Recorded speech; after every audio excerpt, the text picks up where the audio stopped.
time for the Rick Smith Show. Now, here is the voice of the working class, Rick Smith.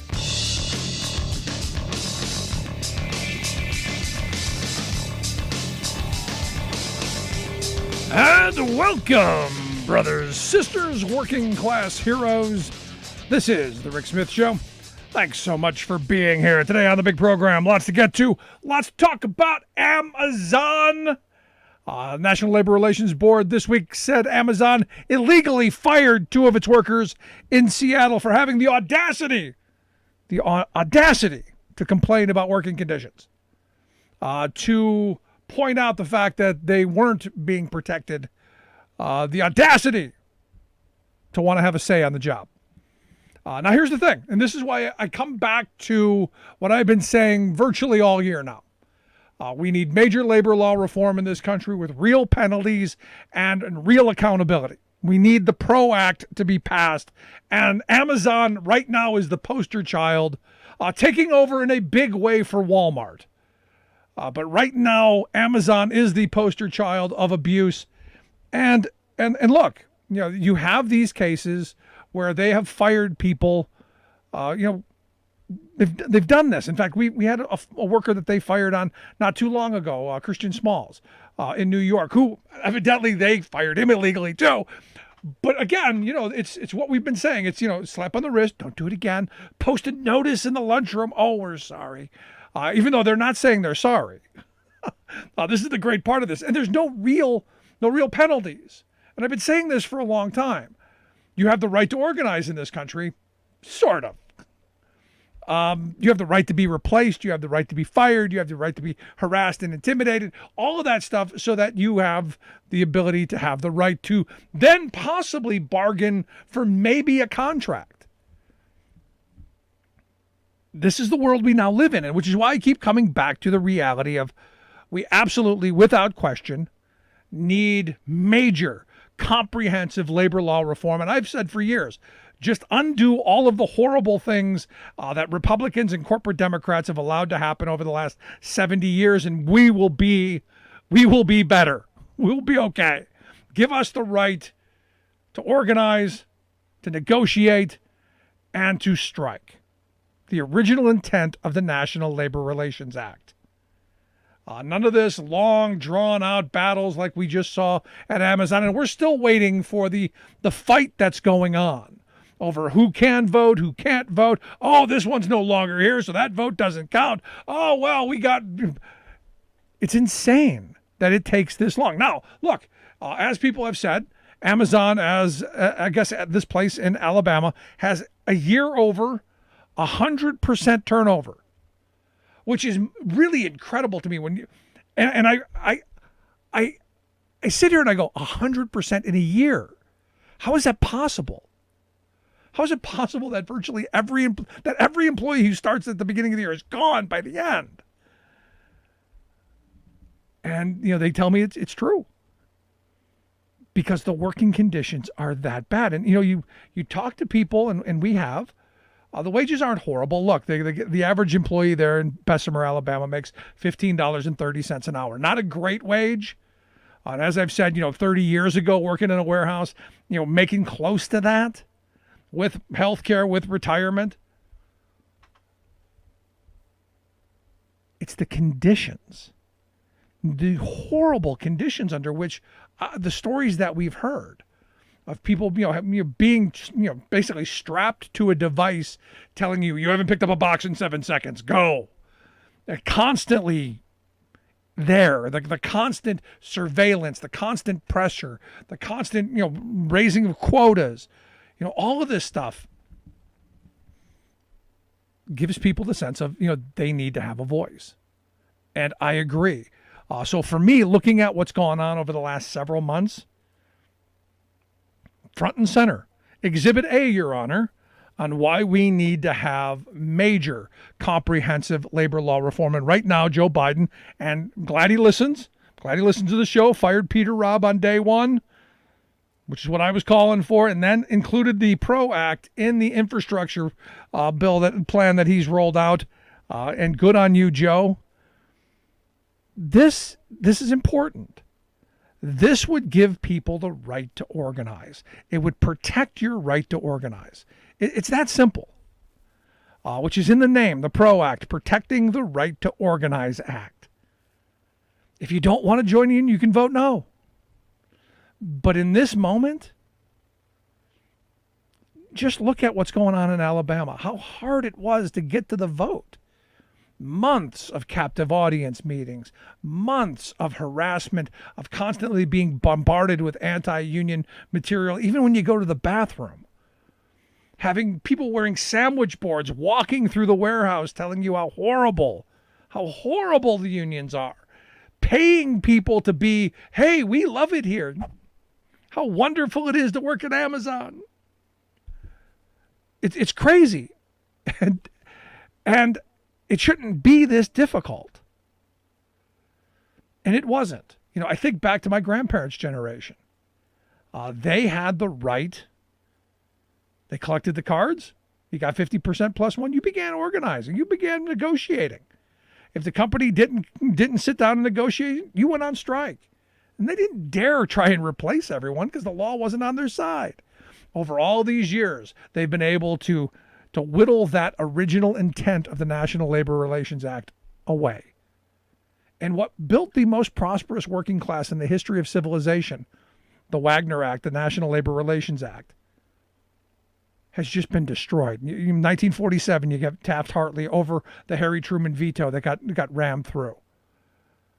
And they knew then this was meant to destroy your ability to fight for better wages, hours, and conditions. And they fought tooth and nail. But thanks to big business, thanks to the moneyed interests, they got what they wanted. And they continue to get what they want, which is, well, less rights for you. And anytime I talk about this whole issue, I think of something my grandfather always said. He always said, if a rich guy's going to take a buck out of his pocket to tell you you don't need something, you better spend two to get it. Because they understand return on investment. They understand what they're investing in. Convincing you to not join a union, they understand. They understand that it's going to cost them. So this investment in browbeating you, this investment in harassing you, this investment in hiring union-busting firms to come in and constantly harass you, that's of benefit. I mean, they were spending $10,000 a day on these union busters to come in because they understood when they'd have to sit down and they would have to negotiate in good faith, it was going to cost them more than that in higher wages, in better health care benefits, in some bit of retirement security, in better working conditions, in all of that stuff. I mean, it's really quite amazing. And I look at this PRO Act, all the hysterics around it. I can't tell you how many people are, oh my gosh, you're going to take my rights away.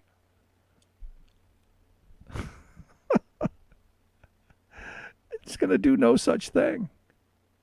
I mean, we are in this moment where inequality in this country is as bad as it was before the Great Depression. We are in one of the most unequal times in the history of this country. The difference between the haves and the have-nots has just gotten wider and wider, and it's continuing to get wider. As my economist friend likes to tell me, the alligator jaws just keep getting wider and wider and wider until eventually they got to snap back on someone's behind. And the PRO Act is, I hope, what will make those jaws snap back and bring us somewhere near a more equal society. Now, again, I'm not talking about, oh my goodness, everyone has to be perfectly equal. No.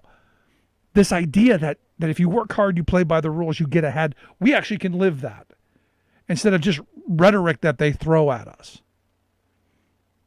And how did our grandparents' generation do it? They unionized.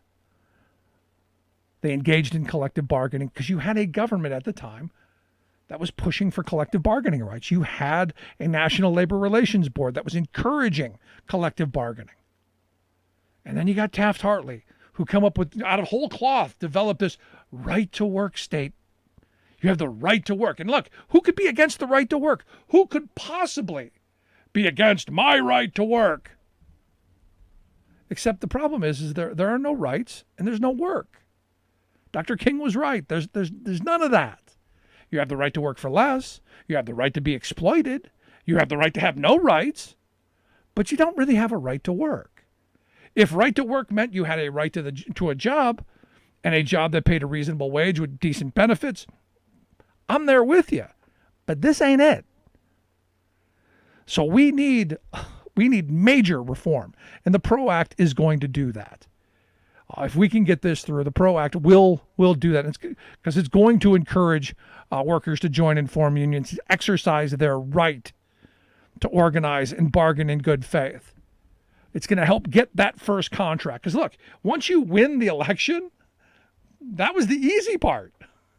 It's then sitting down and negotiating that first contract and having the employer go, yeah, we'll agree to anything.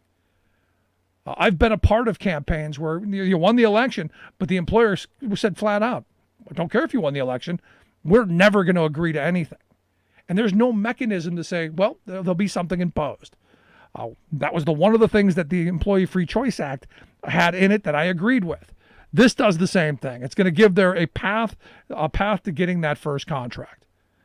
And after that happens, this is where the incredible part of this is.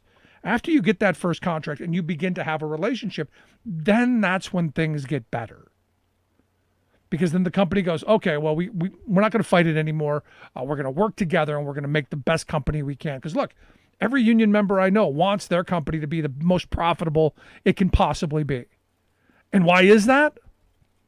Radical self-interest. Want the company to do well, so come contract negotiation time, you know it. You know what I'm going to say. They want more of what they've created. They want more of the wealth that their labor created. This idea that union members are lazy and they want companies to go out of business is just patently false and ludicrous. It's what the moneyed interests keep trying to tell us is reality. It's kind of like trickle-down economics. They sold us on, it'll be rivers of gold and honey flowing down on our heads. And yeah, it's yellow, but it's not gold or honey. Salty, but not gold or honey. And this is one of those moments where I look at this, and there's a real opportunity to do what needs to be done. Because we've seen in the past, we've seen what my grandparents' generation built. I think back to my grandmother and grandfather when they got married, because they had to. Like many of that generation, they were homeless. They had nowhere to go. They were living in their car for the first couple of weeks of their marriage with grandma pregnant. My grandfather got a job, a union job, and their life went from being homeless to leading a solidly middle-class existence. Grandma stayed home and raised the kids. Grandpa went off to work. And they died in the house that they raised their family in. With a union pension, Social Security, and their savings as their three-legged stool of retirement, and dignity and respect, something that, sadly, this generation and the next, I fear, never going to get to. And why is that? Because we allowed corporate America to convince us that, we don't need those unions. Something that's that old stuff. And just like they're trying to convince us, no, you could be your own boss. You could be your own boss. You don't need those unions. You don't need to be an employee. You're smarter than that. You could be a independent contractor, or better yet, freelancer. Love that one. You could be a freelancer. You don't have any responsibility to anyone except the boss. Now look, I'm in favor of people being independent contractors, running their own business, if they truly are. If you truly set your own schedule, you truly do your own thing, and you contract out your work that you have complete and total control over, I'm all in favor of that. And this doesn't stop any of that. The PRO Act doesn't stop independent contractors or employees from being misclassified. What it does say is, if you fail the ABC test, it means you're an employee who can unionize. That's what this is about. And this is the really great part of this law. That the fear machine, the moneyed interests who keep trying to say, no, this is bad. This is bad for you. All you independent truck drivers who are living like animals on those sweatshops on wheels, They're gonna make you be an employee, with health care and retirement and paying into Social Security and paying into Medicare and all of those things. They're gonna make you do that. Unless you truly are an independent contractor, you truly are in charge of your own work. Now, there are companies out there that make you wear their uniforms. We know who they are. Drive the truck with their name on it, tell you where to go, where to be, how to get there. But somehow, magically, with a wand, they say that you're your own boss. Clearly, those people fail the ABC test. But someone who can choose to take work or choose not to take work, they're their own boss. And there's a way to do this. But the PRO Act doesn't do what AB 5 did in California. This is about who can and who cannot unionize. It's that simple. And one of the great things, if you do fail the ABC test, you do have the right to unionize.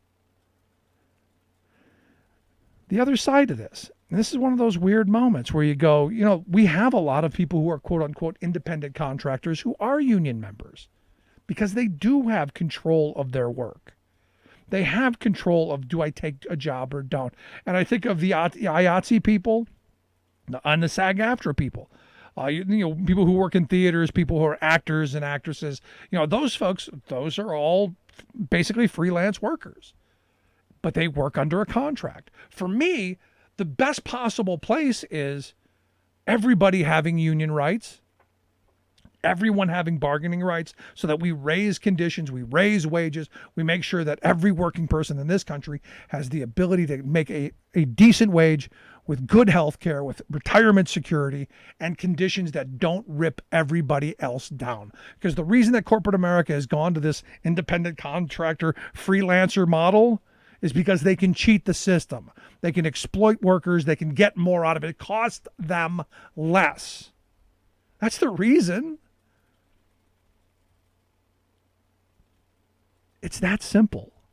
So when I hear someone, I wouldn't be able to be, a freelancer. Well, you would under this. You'd still be able to be exploited. You'd still be able to be cheated out of wages. You just wouldn't be able to unionize. So for me, the PRO Act has to pass. This is one of those things that if you look at what happened at Amazon and you look at what's happened at places like Walmart over the last decades, it's high time we seriously refocus and redo our labor laws. I'd love to hear your thoughts. You can email me, rick@thericksmithshow.com. Quick break. Right back. More American than workers standing up, and the union gives a voice to win. On the Rick Smith Show. I'm Rick Smith, and this is Labor History in 2. On this day in labor history, the year was 1803. That was the day utopian socialist and women's rights activist Flora Tristan was born. She's also remembered as the grandmother of painter Paul Gauguin. Mario Vargas Llosa most recently popularized her life in the 2003 novel The Way to Paradise. Her family was aristocratic, but she grew up in poverty outside of Paris. The young Flora found work in an engraving shop and married the shop artisan, André Chazelle. Together they had 3 children. When the marriage became violent, she left him, though divorce was impossible. By some accounts, she became a maid for the wealthy and traveled Europe. It was through her travels that she became a socialist. She witnessed abject poverty and inequality in too many countries and was drawn to the work of the utopian socialists. Tristan campaigned for the right of divorce and wrote at length of worker struggles on the cusp of industrialization. Her novels, which confronted women's inequality and workers' rights, appeared in the late 1830s. She regularly visited feminist and socialist salons in Paris where ideas linking social transformation and women's rights were popular. Her most well-known work of nonfiction is The Workers' Union, which appeared in 1843. In it, Tristan argues that craft guilds could no longer adequately represent workers in an era of industrialization. She envisioned an international union of workers that organized regardless of skill level, a union that took on broader issues of social justice. Tristan also tied the advancement of women to the advancement of workers. She believed that discrimination against women only strengthened anti-worker forces. Workers and women had to take up each other's causes in order to win true justice. Labor History in 2 brought to you by the Illinois Labor History Society and The Rick Smith Show. For more information, go to laborhistoryin2.com.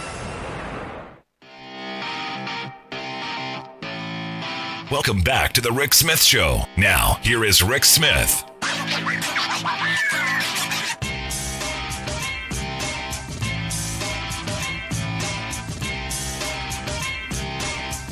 Welcome back to the Rick Smith Show. Check out our website, thericksmithshow.com. So, again, I go back to Amazon illegally firing a couple of workers, and finally, a National Labor Relations Board who's come forth and said, yes, you illegally fired them. Now what we need to make sure we do is hold these employers accountable when they do illegally fire people.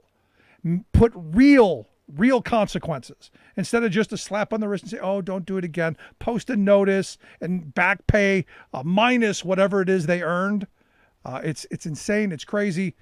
But, it's something that sadly has been allowed to happen. And one of these cases just across my desk is at Collin College in Texas. Evidently, two professors decided that, hey, we need to have a voice on the job because, well, we need to be safe. COVID's here. We need some protection. We need some say. And the day that they were going to have their recruitment meeting, the college decided, no, we don't need you anymore, and fired them. Now they're saying, no, we didn't fire them. We just didn't renew their contracts. And I'm trying to figure out what the difference is, and here to share some thoughts on maybe there is a difference. I've asked Dr. Suzanne Jones to come talk with us. She's a professor of education at Collin College, and also Professor Audra Heaslip. She's a professor of humanities there at the college. Ladies, thanks for taking time for us. Thank you. So we still don't have Audra's audio. So I'm looking at this, and I'm looking at the fact that you guys were putting together a bargaining unit, trying to organize a union, and on the day you were going to have your meeting, they decided to just can you. Am I getting that right, Dr. Jones?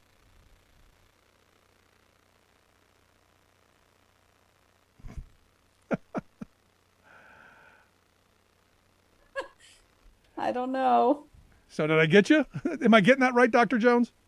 Yes. Can you hear me now? And now I can. Okay. All right. Yeah, we could hear you. Yes. So we have a local chapter of the Texas Faculty Association, which is under the NEA. It's the higher ed branch of basically the NEA and Texas State Teachers Association.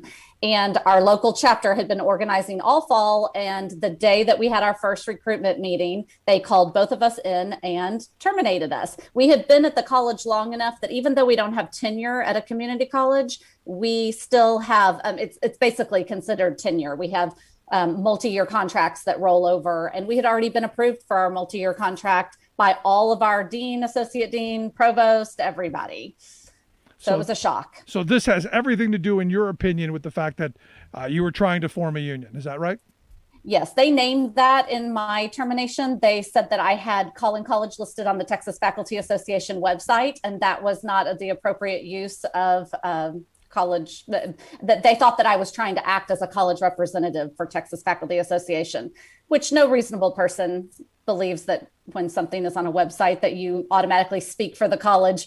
Also, I don't control the website for Texas Faculty Association. It's a state website, and I am on the state board, but I have nothing. They have an office in Austin that takes care of that. All right. And Audra, is the same position for you? I mean, is this what happened to you? Evidently, we've missed Audra again. The audio problems there. So let's go back. Let me just focus on you, Dr. Jones, because the reality is, what's happened in this country is workers have been under attack for a very long time. And just the mere threat of someone saying, I want to have a voice, I want to organize, are met with the exact kind of situation that you've run into, because you have a stellar record, as I understand. Never really had any complaints, never had any problems. It was you were doing your job, except you just had the audacity to say, I'd like to be protected, please.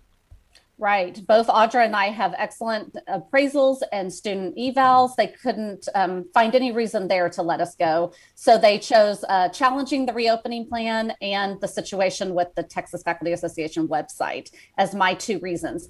The only warning or discipline I've ever had, it wasn't really discipline, it was just a warning, is in 2017, I signed an open letter to the Dallas City Council about removing some Confederate monuments. And they just told me not to sign it with my title anymore. I signed it Dr. Suzanne Jones, Collin College. And so I haven't done that ever again. But they tried to act like that was my first warning and this was my second strike kind of thing. So, and how long ago was that? That was 2017. So that's kind of a long time to have something stay with you in any employment situation.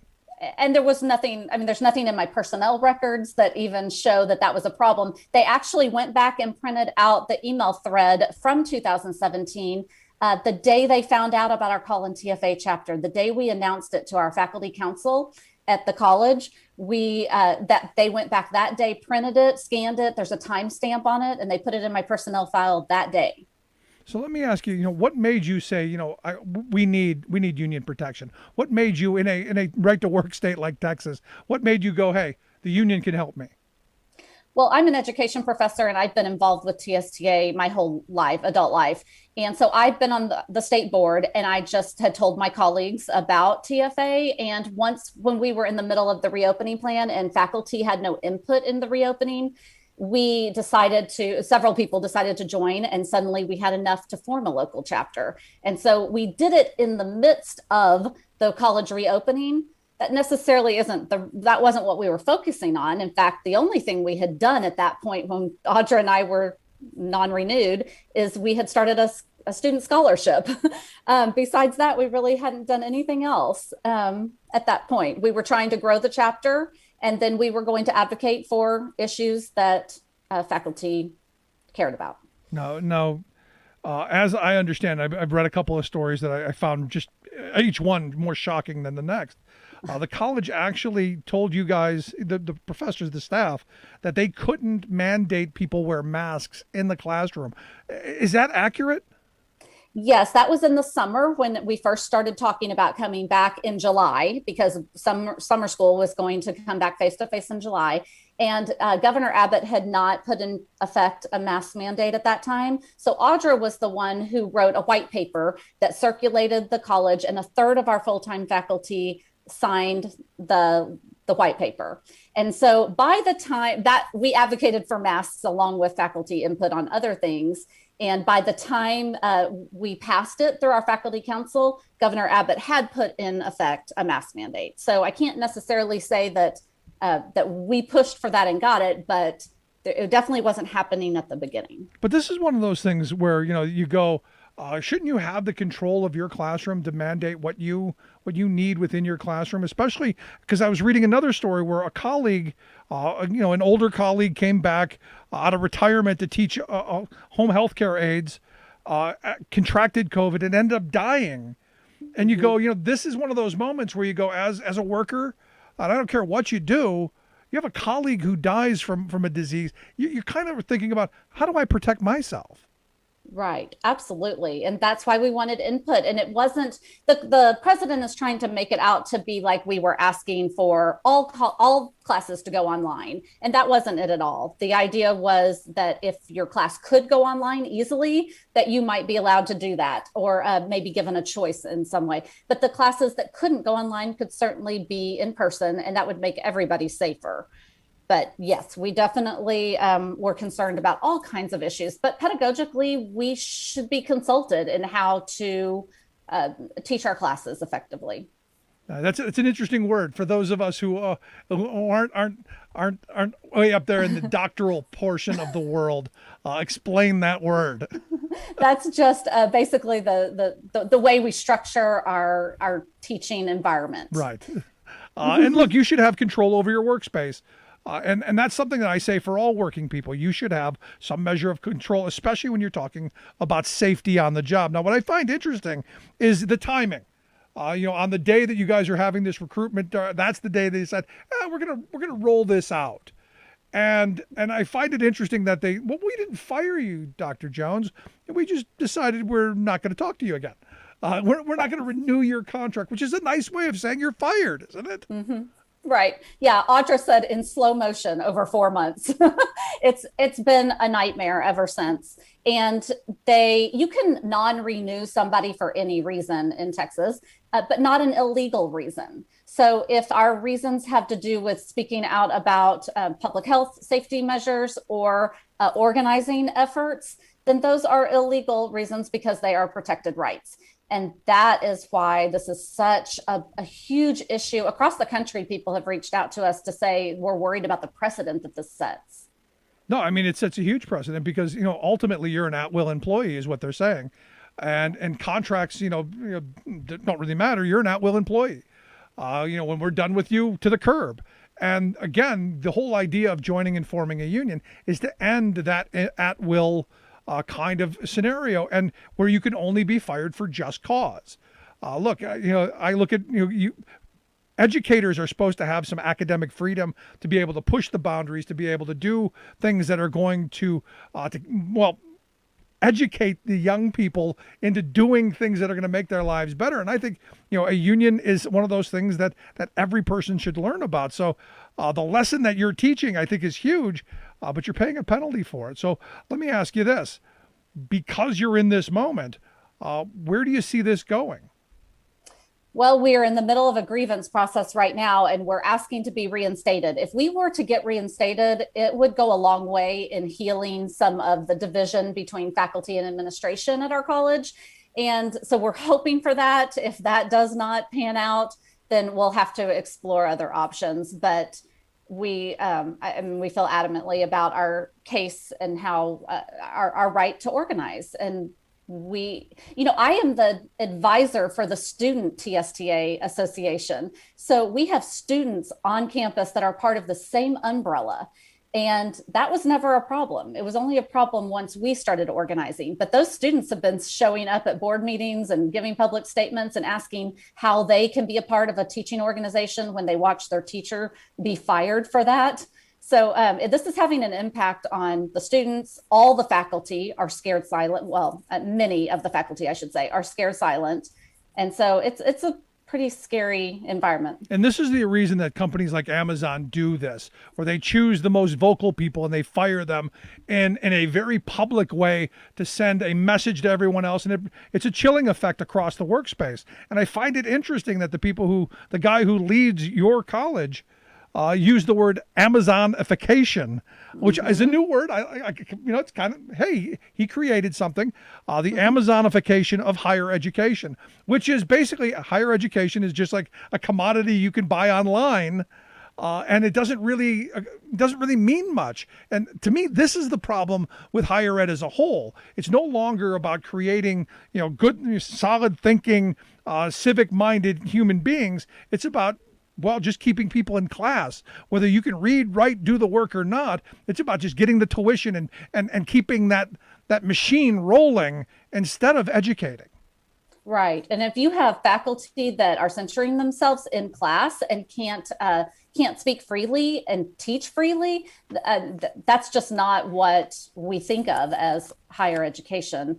And so it's gonna have an impact overall. I think that our president might not value scholarly work or opinions necessarily. And so that Amazonification idea is that maybe we have different levels of professors and we kind of push students through the process like a degree factory of some sort. That's how I've heard it described in the past. But diploma mill is another one. they used to use in the old days, especially about Southern universities. But you're a public university, you're a public college, Right. and kind of doing the stuff that I would expect from the predatory for-profit.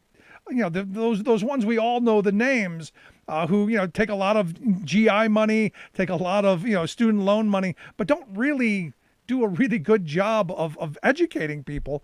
It sounds like that's filtered down to the public community college level. Absolutely.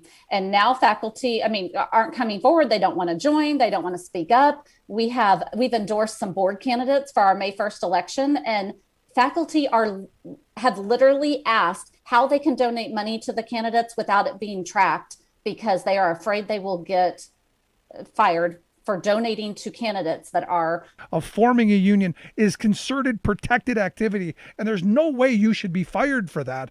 But sadly, our laws are so badly broken and ossificated that we're almost helpless. These Amazon workers who got their jobs back after a year, the NLRB finally said, oh yeah, it's illegal firing.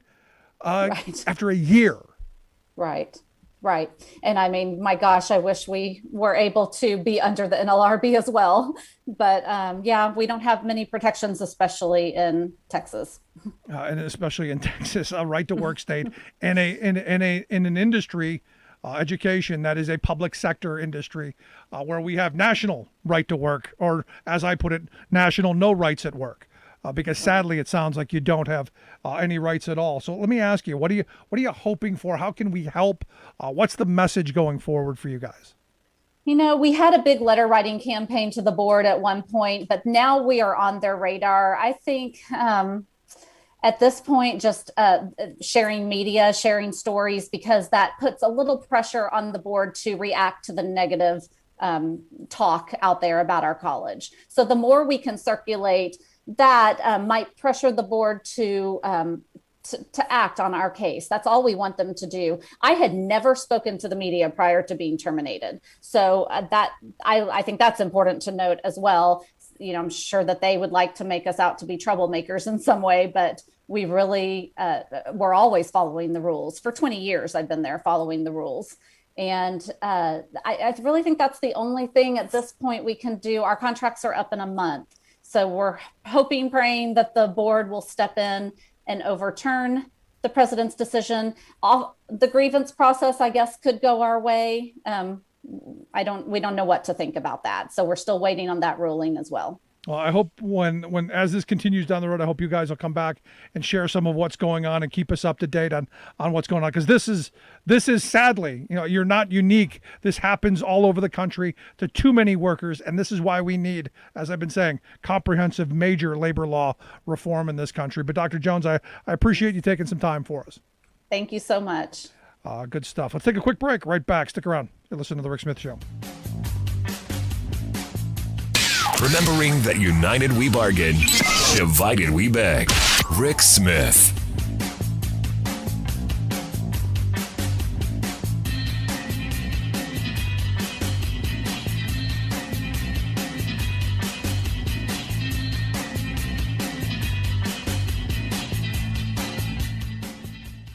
I'm Rick Smith, and this is Labor History in 2.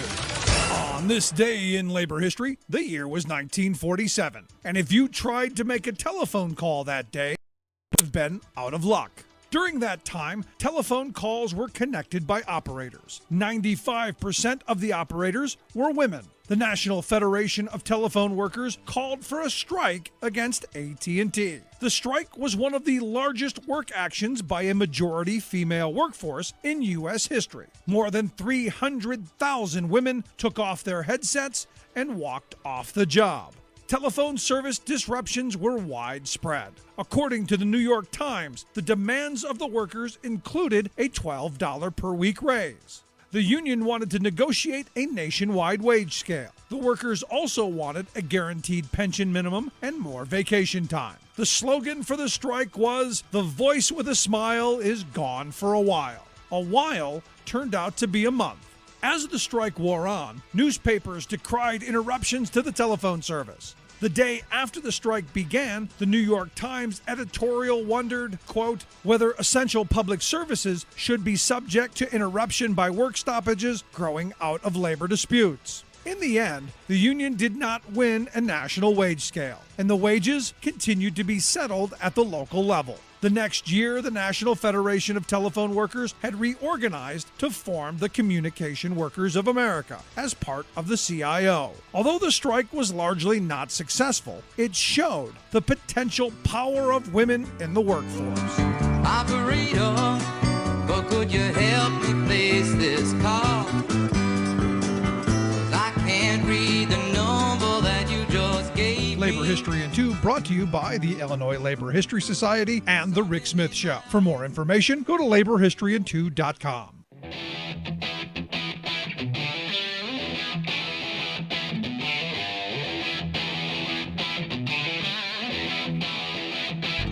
Welcome back to the Rick Smith Show. Now, here is Rick Smith. Yeah, I like that word, Amazonification.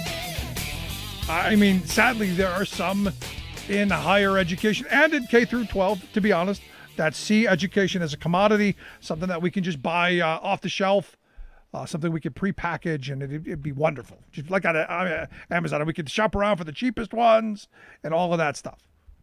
Instead of what education is supposed to be. Expanding your mind, expanding your ability to critically think, being active, critically thinking citizens with skills to do the things that we need to do through our economy, through democracy, through a whole bunch of things. And I'm worried that higher ed is that education is dying, that we're really in not a good place. Because I talk to a lot of people, like Dr. Jones, who privately say, sadly, it's not about, pushing our students to do their best. It's about keeping them in the classes. It's about making sure that they're there next semester instead of having them fail out as they probably should. It's about getting a piece of paper at the end of it, even though that piece of paper is probably not going to get you anything. We've sold this commodity. It's now a saleable good. And it's not really about the human capital. It's about getting a piece of paper.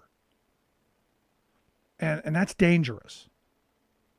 And, when you have educators who are put in a position where it's dollars over results, that is a problem. And sadly, this is where we're at.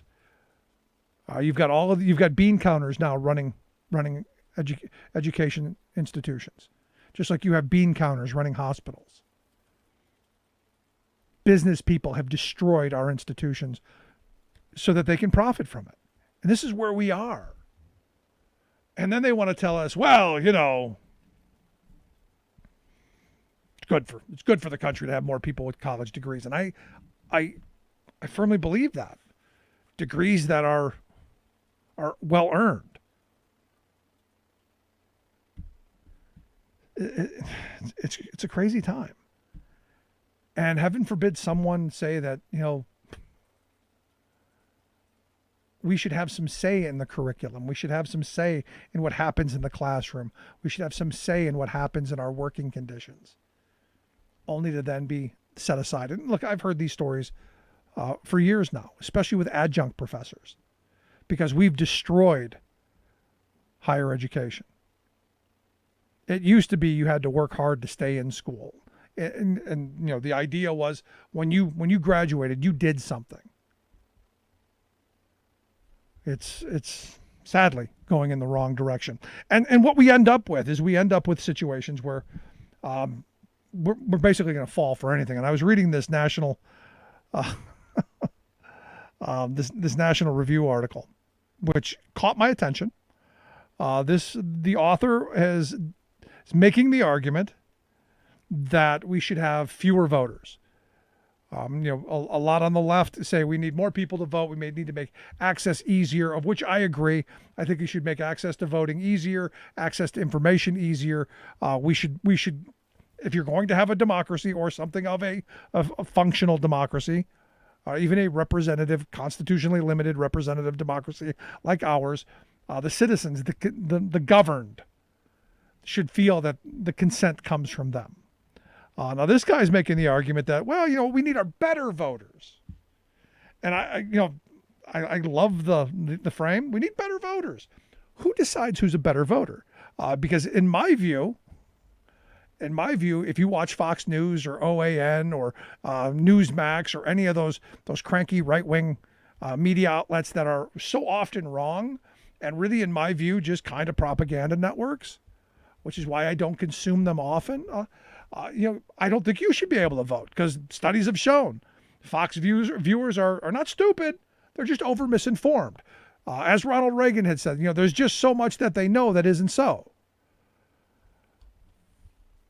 He goes into this kind of thing where, he'd be okay with raising the voting age to 30 and lowering it to 16. I mean, it's a convoluted argument. We just need smarter people.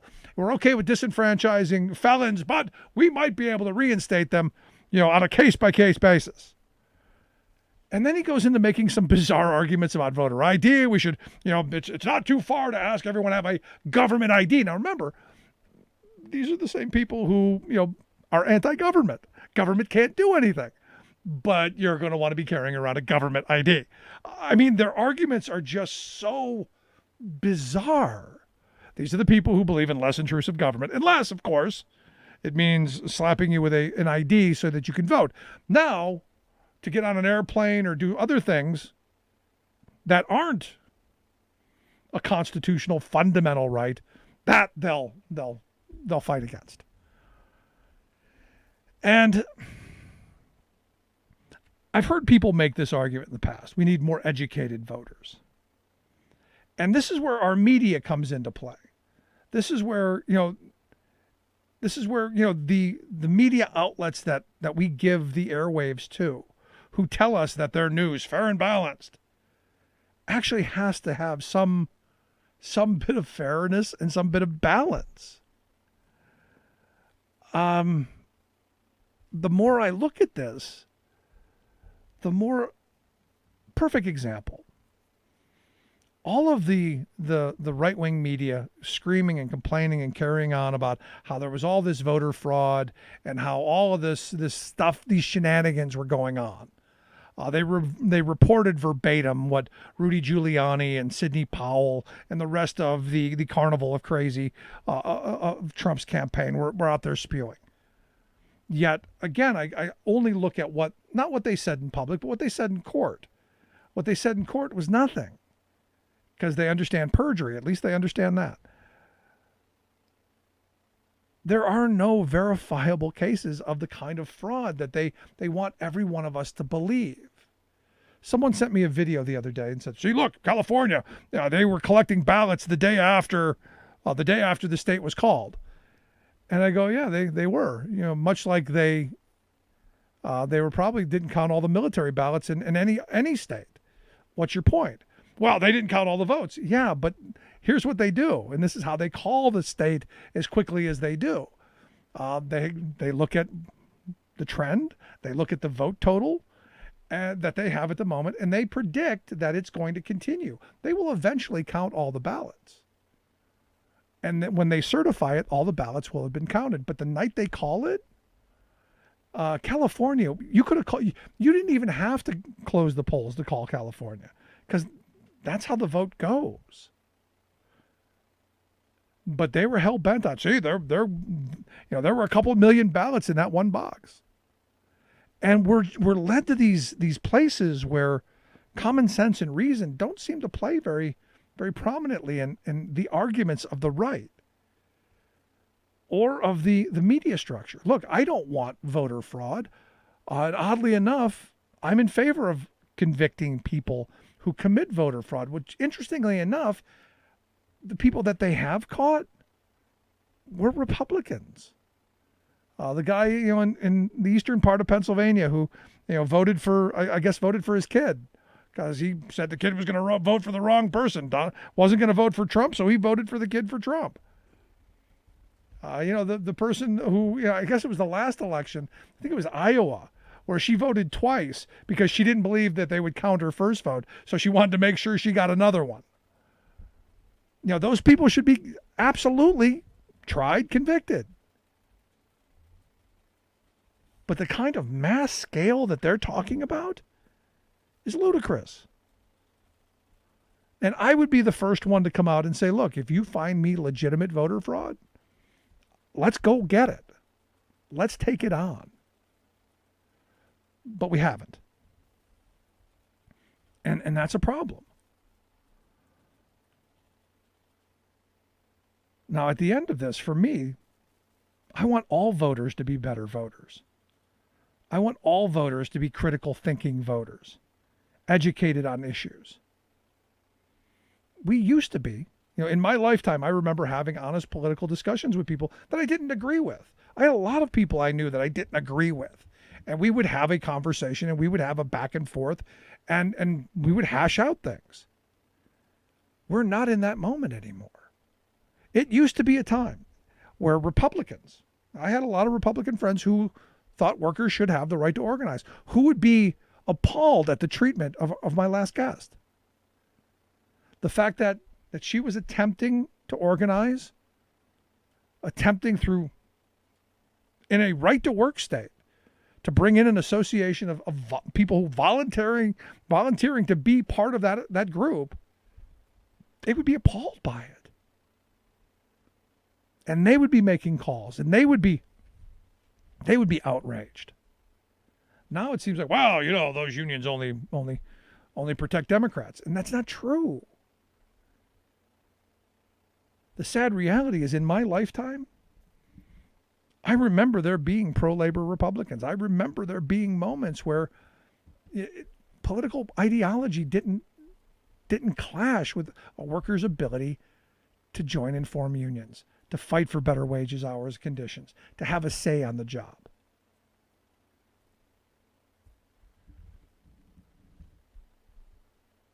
And I'm struggling with this moment we're in because we desperately need major labor law reform. We need the PRO Act. And for the obvious cases of the Amazon firings, for the Texas professors who were fired. Now they'll say, oh, well, we just didn't renew their contract. No, they were fired. Stop using that kind of language. We need to make sure that all of us have some say. And what's interesting to me is today I had someone email me and say, did you see this group? They're out there trying to end at-will employment. The idea is to end unjust firings like the ones here of Dr. Jones and the Amazon workers. And I'm all in favor of it. But we don't need another law. We've already got one. Join a union and you have an end to at-will employment. You have a just cause scenario. Not that you can't get fired. It's that you're not going to get fired for any reason whatsoever. And this is where, I'm hoping we come back to some bit of rational thought on this issue, because understand, for the last 40 years, wages have been stagnant and declining. There's no arguing that. Wages have been stagnant and declining. Working conditions have gotten much worse. The stories, as I said earlier, where we see at Amazon, where they strap you up to a wristwatch and they time how long you go to the bathroom, and they time how long it takes you to do this, and they time how long it gets you to do that. It's really quite remarkable that we allow this to happen. Which is why I keep hoping. I'm waiting every day for the election results to come, because then the real work, as I said, the real work of getting that first contract and giving workers that protection. Every day I say, CEOs, they've all got contracts. The president, I'm sure the president of Collin College has a contract. Workers need to have those as well. Pretty simple stuff, at least in my mind. Now, will the PRO Act get through? I hope so. I'm guardedly optimistic. I'm looking to our legislature. I'm looking to our Senate and saying, hey, the PRO Act passed in 2020. We can get it through again. In fact, I think we're going to probably get some Republican votes on it in the House. It would be great to get some Republican votes on it in the Senate. It would be a bipartisan moment of ensuring that people have dignity and respect on the job. Do I think there will be any Republicans? No, I don't. My fear is that one of the 5 Democrats that I'm looking at will be the one to hold it up, and it gets pulled out. And then we don't get the kind of reform we need. And we continue down this path of misclassifying people and hey, you're your own boss, even though you're not. But it's going to come back to us. And this is where why I keep bringing this up and why I think it's so incredibly important. We have power in this moment. We have the opportunity to reach out to our representatives and to our senators and say, we demand you to vote for this. We demand you to do the will of the people. I know for too long, our will hasn't been done. But this is one of those moments where we got to do the full court press. And today was that day of action. Tomorrow, the day of action. Every day until this gets done, we've got to be reaching out. Make it part of a routine.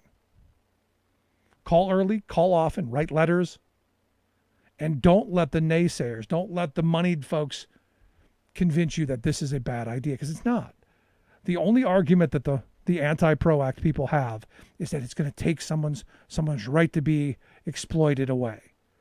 And, I've gotten the other one, which is, I hate women, is what it is. Because I don't want them to be exploited. I don't want them to be cheated. Understand, the employer class, the business class, corporate America, is never going to do something that benefits you. Their first interest, their second interest, their third interest is enriching themselves. How they can lower their costs to get you to do the work they need you to do. That's their focus. And there are a lot of front groups out there right now who are paying people to go on Twitter and go on Facebook and bash the PRO Act and tell you, oh, no, this is bad. When all they can come up with is, it's going to make people be employees. When, let me let you finally in on the last bit of this. The PRO Act only designates an employee for the right to organize. You can continue to be as exploited as you want to be. You can continue to work on sweatshop on wheels. This is about designating who can and who can't be and form and join a union. It's that simple. So all the other stuff, just noise. I'd love to hear your thoughts. You can email me, rick@thericksmithshow.com. Right back. Remembering that united we bargain, divided we beg. Rick Smith.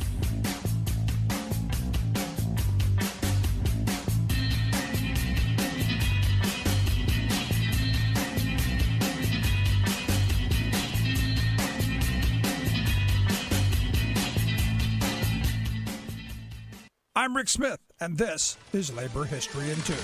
Their slogan was Justice for Leaders. Their chant was Si se puede, yes we can. Their image was a red and black poster of a mop raised high and a clenched fist. 3,000 members of SEIU Local 1877 marched in the streets of downtown Los Angeles. Many of the marchers were Latina women. Some had their children with them. On this day in labor history, the year was 2000. The massive protest marked the third day of their strike for a better life. The janitors were some of the poorest paid workers in Los Angeles. Their average wage was only $6.70 an hour. This was well below the janitorial wage of most other major cities in the U.S. Picketing workers targeted downtown office buildings. 18 contractors oversaw the janitorial services in these buildings. The workers demanded $1 an hour wage increase for 3 years. The contractors refused to negotiate. Several prominent politicians and religious leaders supported the strike. Finally, after 3 weeks, the strike was settled. The union won a 25% wage increase over 3 years.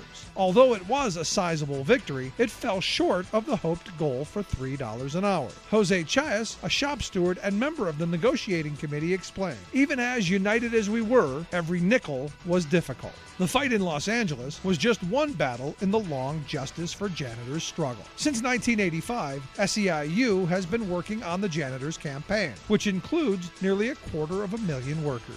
In the next 2 years, 130,000 janitors in 33 cities across the nation will negotiate their contracts. Very likely, this will include janitors in a city near you. Will you support their fight for justice? Labor History in 2 brought to you by the Illinois Labor History Society and The Rick Smith Show.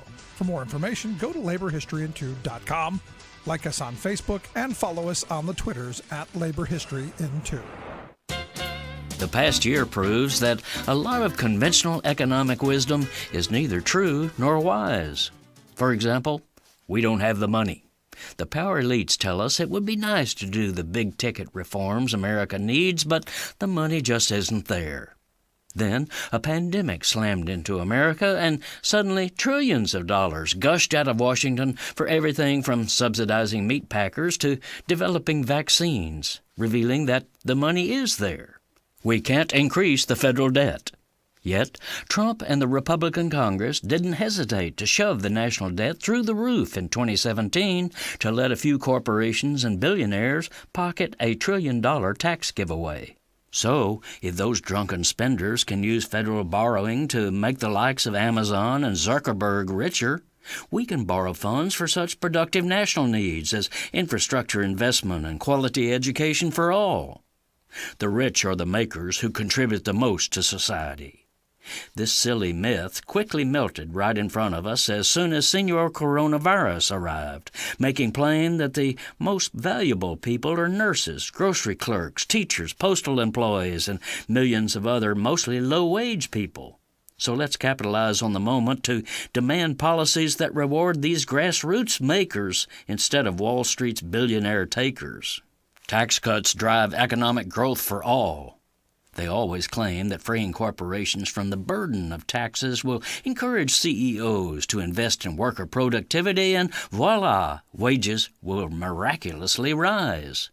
This scam has never worked for anyone but the scammers, and it's now obvious to the great majority of workers that the way to increase wages, is to increase wages. This is Jim Hightower saying, percolate up economics works, trickle down does not. The Hightower Radio Lowdown is brought to you by the Lowdown Happy Hour, live streamed from the Chat and Chew Cafe. Details at hightowerlowdown.org. Welcome back to The Rick Smith Show. Now, here is Rick Smith. So AFT, the American Federation of Teachers, have come out with a new survey. Their survey as of April 1st shows that at least 81% of educators have been vaccinated thus far or were scheduled to get their shots. Also, they've come across, their survey says 85% of educators are conducting some type of in-classroom, in-person instruction, either full or part-time. Now, I've said from the beginning, I think we should stay the course on keeping the online stuff going, doing all of the measures that we've been doing. Like our kids go 2 days a week, and they split the class in half and have much more space. I say just finish out the year, start in the fall. We get past it, and I was hoping that Biden was going to go that direction. But here to share some thoughts on where we are going. And if I'm right or wrong, I've asked Denisha Jones to come talk with us. She's the Assistant Executive Director of the Badass Teachers Association. She's got a piece out, Biden's Broken Promises, Timed to Opt Out. Denisha, thanks for taking time for us. Thanks for having me, Rick. So let's talk about the broken promises. Are we okay with the going back to classrooms? Are we okay with the way things are going thus far? I mean, it's a little strange. It's hard to say for sure. I know some students who are like your kids back 2 days a week, and they cry on the days they don't go. You know, I was just talking to a friend, like, they really love school and they want to be there, and it's rough that they're not there, you know, every day. And so, you know, and I've met with some teachers, and they're happy to be back. Some of them who feel like they're being safe and their health is not compromised. But I think you were right in the sense that I don't know why we would rush back to now this year. If you weren't in person at this point, like come January, February, March, you probably didn't need to rush into that. And I think if we really invested in the remote virtual school experience, it could have been better.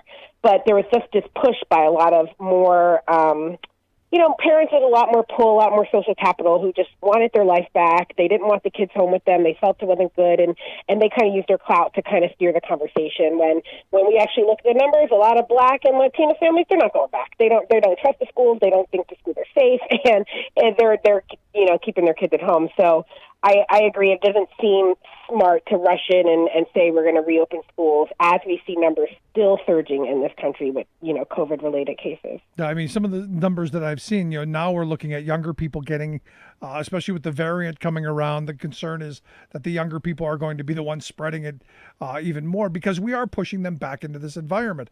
Now, look, I thought we should have gone all online for, last year, and we should have shut everything down till we got past it. That didn't happen. We keep getting to the point where things are getting better, and then we lose our freaking minds. Yeah, it's really sad. I was working with a colleague, another badass teacher member, and we did a survey. So we had over 1,000 teachers in all 50 states plus DC and Puerto Rico complete the survey, and then we interviewed about 20 or so of the teachers to get some more information from them. And literally, so I had to create a table for our presentation this weekend at a conference about, we asked them like, what was your reopening plan for like September, and then what is your current plan now, and then what were the changes to the plan? And it's like, everyone experienced the same. Only the people who started fully remote and are still fully remote, they're the only ones that didn't have this fluctuation, right? A lot of people started in person and then the numbers spiked and then they had to close and now they're hybrid and they're trying to come back, or they started remote and then they went hybrid and then the numbers spiked and the cases spiked and then they had to go remote.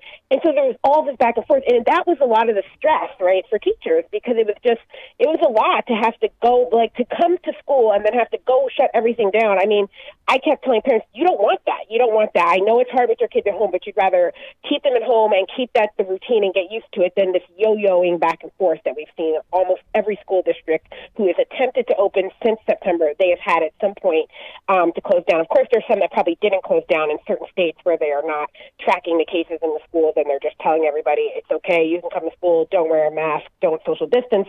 But for most of the school districts that we talked to in the interviews, it was a back and forth, except the one that says, no, we've been remote since the beginning and we're still remote. No, and we talk about coming back, but we're not there yet, Yeah, I give credit to the school district that we're in because they did the 2 days on, a day off for everybody, and then 2 days on for the next crew. They split the class in half so that in the middle they could do a good cleaning, and then you brought in the next crew, and they had to wear masks. They did the social distancing thing, and they had a couple of problems here or there where they had to shut down for a small amount of time. But I think overall, they did a pretty good job. And I'm afraid that we're at this moment where, hey, from now till June we're just going to fling the doors open and undo all of the the good things that you've done all along. Yeah, and it's like, yes, I believe those numbers, right? Teachers are being vaccinated. I got my first dose, but I've known most of my friends who are educators in K-12 space have gotten vaccinated, especially in New York City. I'm about an hour and a half outside the city. But that doesn't mean that it's safe to go back, right? Yes, teachers are getting vaccinated, and that's great, but we know kids are carriers of COVID and that they can spread COVID. So it's like even, educators in New York City who, all of the staff got vaccinated and returned are still being shut down because there are cases still showing up. Now, it might be great that if you get vaccinated and you catch COVID, you're not going to get as sick if you didn't have the vaccine, but that doesn't mean you're not going to get sick. It doesn't mean that people aren't going to get it, right? And they're not. And so it just seems crazy to rush back in, right? But that's that moneyed interest that just wants to see people working, and not even, it's like we don't allow people. Why don't we trust people to work from home? That's one of the strangest things I find in all of this, that we don't trust people to just work from home. They can work from home, but you don't want them there. It's like you don't actually believe the work is getting done unless you see them, toiling away at the office, which that was a big finding in our study so far, that the teachers who had the autonomy to say, some schools said, look, you can work from school or you can work from home. It's up to you. Those are the teachers that were doing the best, right? They were confident. Some of them went to school. High school chemistry teacher, young 20. She's like, I can't teach chemistry from home. I went to school every day and taught from my empty classroom. It was great. Other teachers, right, stayed home. And then there was the issue of accommodations. And I think that's what really made it hard when they said, oh, we're going to move to hybrid. And then it was like, oh, but these teachers were like, no, we have, health issues were not coming in. And then all of a sudden they threw the teachers under the bus and they're like, well, sorry, parents, but the teachers won't come in, so we can't do the hybrid. And so there was a lot of just, thinking they can move hybrid, but not having the numbers in place. Yeah, isn't it amazing how quickly a lot of districts threw the teachers under the bus, and the Republican Party? I mean, it's it's those evil teachers in Chicago who are stopping us from having fun. I mean, we went from teachers are great, right? Remember this time last year when everybody parent got their kid at home, right? We're barely a month into this, and it was like, oh my God, teachers are amazing. I remember seeing so many videos, TikToks all over, right? People outside, like this one guy was taking a break from his kids inside. He was like, I don't know how y'all teachers do this. I can't take the city board. These kids are driving me crazy. Like, we had that moment where everyone was like, wow, teachers are amazing, because I am teaching my child from home, and it's very difficult, and I only have one, and you have like 20 to 30. And then it all evaporated that fast when teachers said, no, I'm not putting my life on the line for this. I can educate kids remotely. Education, it can happen anywhere. And that's what people didn't realize. And then it's like, oh, but schools just don't educate children. We are in custodial care of children's bodies so their adults can go to work. That's a very separate issue, right? And so we turned on teachers who said, with good reason, I'm not risking my life for this. Like, our teacher's essential worker. Education's essential. But as we learned, kids are still learning remotely. They have been, and they've been doing an amazing job with the technology and the work, but that doesn't solve the crisis of people who have to be at work. And that became a real issue that we just threw on the back of the teachers in public schools. Right.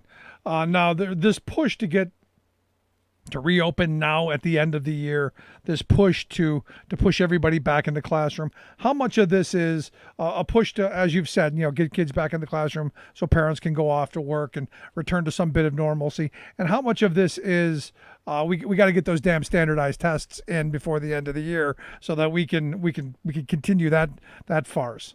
Yeah, I mean, unfortunately, that was the big, promise that Biden broke. This was, pre-COVID, December 2019, right? Yeah, we're at this big public education forum. All the we had 7 Democratic candidate nominees for the presidential election come and speak, and I got to ask Biden a question, or it's on standardized testing, and I came up with a long-winded question. I really wanted to hammer home all the problems that are wrong with standardized testing. Like, it disrupts the curriculum, it narrows the curriculum, it turns teaching into test prepping, it has a history of racism and eugenics, and it's really bad for young children, right? Going through yes, I will do away with testing. And this was before COVID. So, the first year, of course, they got rid of testing. It was easy to do. And so now you're faced with another year of no testing. And if you understand anything about educational measurement, 2 years without data and you're done, right? So they knew this.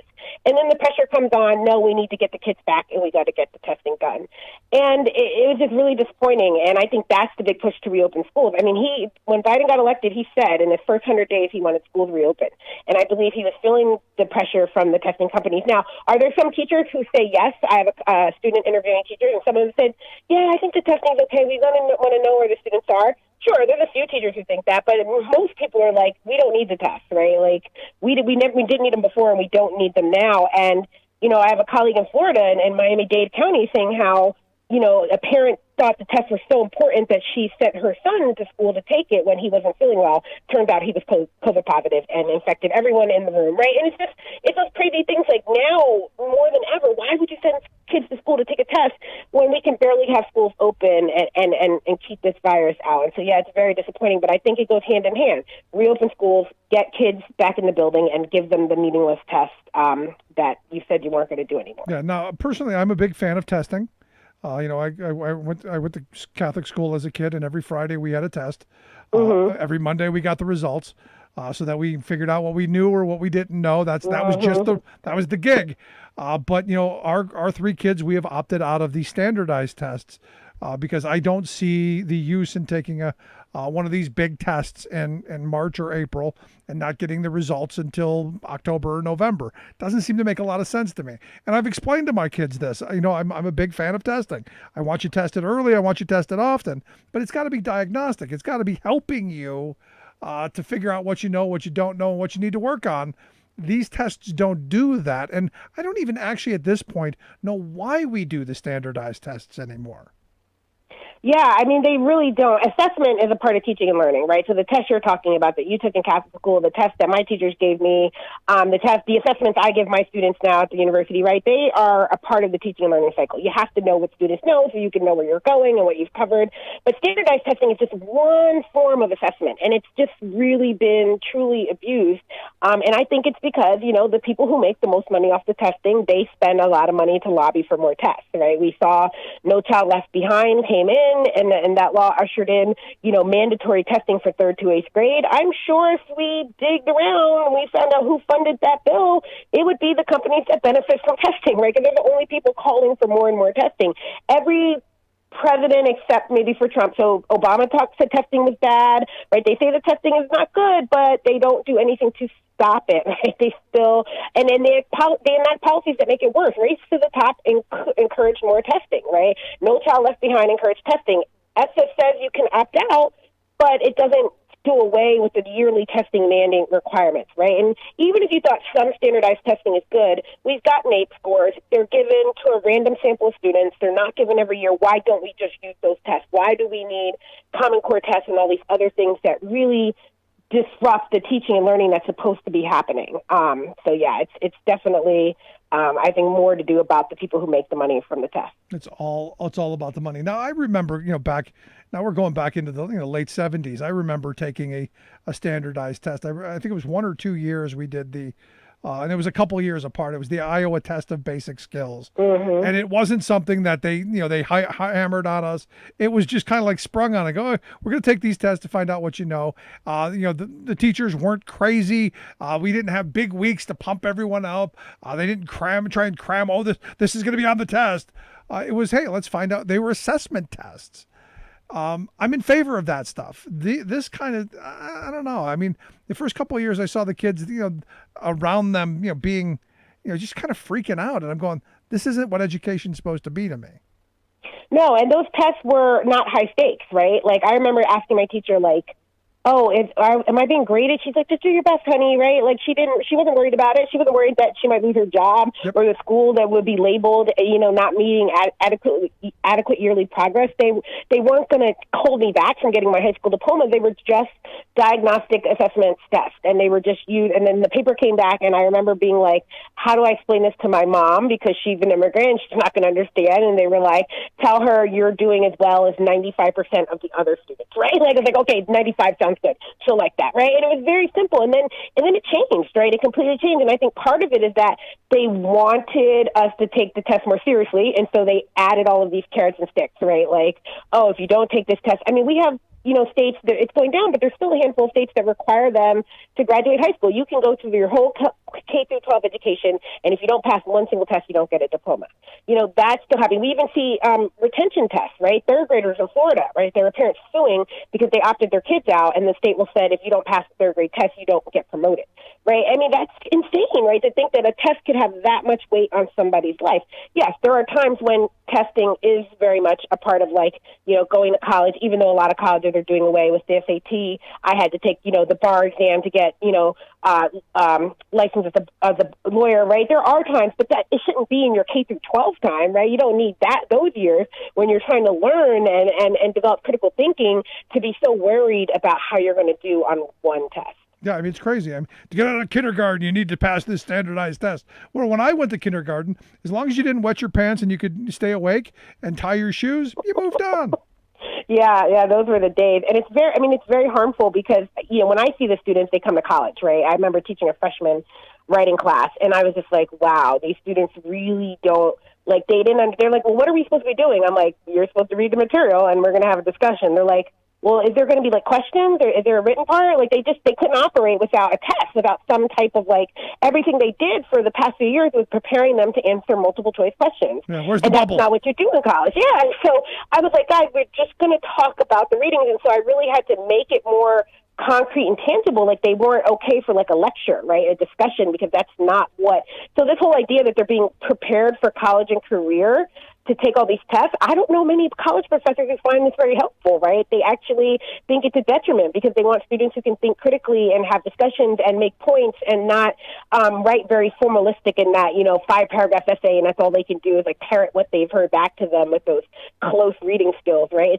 It's really challenging because I keep telling parents, your kids are not prepared for college, and they're the kids who don't succeed because they didn't realize that was what college was going to be about. Right, but here's my problem, and I know you're a college professor, but my problem is from people that I'm talking to, not only are kids not ready to go to college, the colleges aren't ready to throw them out because, and I'll use the word that the I guess the head of Collin College that fired 2 people because they had the audacity that they wanted to form a union.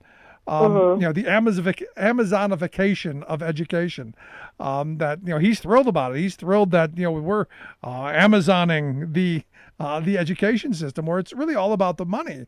And, I've talked to professors who are like, hey, the pressure's on us to keep, kids in classrooms. We can't fail them because they need the revenue.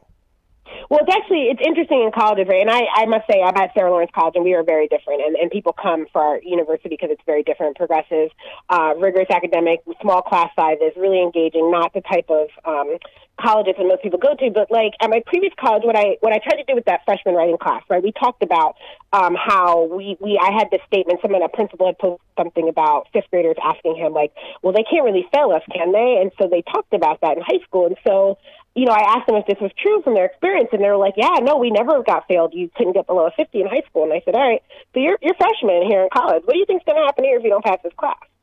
And they're like, you can actually fail us? I said, 1, I can fail you. 2, I can't talk to your parents about it because there are laws about it. And 3, you're not going to get a refund on the tuition, but you'll keep being able to come back to college. So what happens is they go from spending 4 years working on their degree to 6 to 7, right? And I know people who have left an institution without a bachelor's degree after 6 years because they kept failing the same classes over and over again. So you're right. On some levels, the college is going to keep taking your money, right? They're not going to kick you out, but they're also eventually you might eke out of there with a degree 2.5 extra years later. Yeah. And how much money did you spend? So it does become that kind of racket. And I've seen that at some colleges, right, where I'm still working with students at some other schools that should have graduated 3 years ago. Yeah, right, but they're slowly taking it and they're retaking classes, and it just gets to be a really not good situation for these students. Yeah, to steal a line from my son's favorite movie, Tommy Boy, lots of people go to college for 7 years. They're called doctors. Yeah, exactly. I mean, I think it took a long time for my PhD, but not so much for it's one thing to go part-time, that's different, but it's those students who really keep repeating the same classes over and over again, trying to get that grade up. And it's really challenging because they're not prepared. They really aren't. They come in and, they feel inadequate because they don't have the skills because their high school was really focused on test prep, and they don't really learn anything like, all this learning loss talk, and it's like, if you truly learn something, it's not lost. Unfortunately, when we were teaching kids, it was not really learned, right? It was just memorized for a test. So they never learned it in the first place, and it's not useful information. No, I mean, and again, I guess it comes back down to what is an education for? Is it to get a piece of paper or to actually have life skills to be critical thinking, functional citizens? But I guess that's a philosophical question we don't have time to discuss or debate. So back to finally on this testing front, I'm a big fan of the opt-out. Is that the kind of the push forward since they're kind of pushing people back into classrooms? Is this where we're going? We want people to opt out of the tests? Absolutely. I mean, it's interesting because I felt, the testing is happening right now. It's too late. But actually, a lot of states got waivers to push the test till fall. So if your state said, all right, we're going to do the test, but we're not going to do it this fall, then absolutely you must opt out, right? If you're doing testing later in May, then absolutely you must opt out. And I mean, so many school officials have said the same thing. Right before Richard Caranda left New York City Public Schools as the chancellor, he was like, oh, it's time to opt out, right? I think some districts in New York here, they're saying they're saying, well, you have to opt in. If you want to take the test, let us know. I mean, that's ingenious because most parents will be like, well, I'm not letting you know nothing, right? So I think people are really seeing it as a strategy this year. They're encouraging parents to do it. It's not, the test, they said, the Biden administration said the tests are not being counted, which doesn't make sense. Then why are you giving them? Yeah. But yeah, I mean, it really makes sense right now. It's a global pandemic. It's not going away. Children are at risk. There's no reason to stress your kids out about this. Kids are already stressed. They feel like they're missing out. They don't know. They can't see that the world will get back to normal. Most of us can see that, right? Like, we're always going to have COVID on our minds. We're going to be talking about it 10 years from now. But we can see a return to a new normal that feels okay, right, once we get this under control. Kids' minds don't think that way, right? So they're stressed enough, wondering, like, if their life is ever going to be the same, and the last thing they need is this test. So, yes, parents, opt out, refuse, and remember, you're not asking permission, because a lot of schools say we don't allow that. I'm sorry, let me say this again. My child's not taking the test. I'm not asking for permission. They're not taking the test. And, the every student's feedback ESSA does allow for opting out, and so parents need to know that it is their right to do that. There you go. Yeah, we do it every year, go into the principal's office and say, nope, not going to do it. We used to have to go and say that we had a religious problem with it, which, I can make the argument of ethic of reciprocity across every religion. But fortunately, here in the state, I guess we don't have to do that anymore. We can just say that we're parents and we prefer our children not to be abused. Yeah, absolutely. And it really is a thing to save. And talk to your kids about it. I think when I taught that freshman class, it was about, the writing class was about the testing. The subject was the opt-out movement. And they were shocked. They're like, why didn't anybody tell us this when we were in high school? We didn't know we could opt out. And I was like, yeah, it's not really what I know, but a lot of people are doing it and pushing it. So that's great to hear that you're doing it, and your kids will be better for it. And like I said, a lot of colleges now are not retiring SATs and ACTs, so there's a good chance they can get rid of those standardized tests even longer. Wow, so no more college SATs or ACTs? Some are, but a lot of schools are waiving them. Actually, we've seen a lot of schools have seen record applications because they waived them this year. They said that they were not requiring SATs, and so we're seeing more and more. Some are still doing it, but a lot are going test optional, and it's really changing the landscape of like who applies. A lot of the Ivy Leagues who have gone test optional are seeing more applications from first generation students and students of color. So that's been great too. So is that COVID related, or is that they're going to do away with it permanently? Some of it is COVID related. Some of them said, it's too much to ask students to take it during COVID. But this was a trend moving upwards before COVID, that we did see more schools, waiving the testing requirement because they know it's not really a good predictor of how students are going to do in college. Yeah, I did really well on the ACTs, and I showed up hungover. So that was the key. The key was go in with a hangover and you'll do fine on the test. I didn't try that. The SATs were terrible for me. The GREs were terrible for me. But, when test prep worked, I did 10 weeks of test prep for the bar, and it worked. But I was also an adult. I went into my high school time doing that. So test prep does work, but it shouldn't have to be what you're doing through your whole K through 12. And that's what it's become because everyone's so concerned about the test that we forgot that we're supposed to be educating students. Yeah, see, I didn't do anything in high school. I did really badly. I was a good athlete. Did really badly in school because, it just was what it was at that point. But I did really well on the ACT. I guess that those first couple of years, I got a good education and then kind of slacked off there at the end. But I was fortunate enough to not care about the test, and I guess that speaks volumes of how I ended up taking it. But there you go. But Denisha, I appreciate you taking some time. I hope folks will check out the piece on Joe Biden, and we'll get links out on how that can happen. But I appreciate your time. Thanks so much. Thank you. Good stuff. Our good friend Denisha Jones. Make sure you check out her piece on Joe Biden's broken promise, time to opt out. We'll get links out. Quick break, right back. Stick around. You're listening to The Rick Smith Show.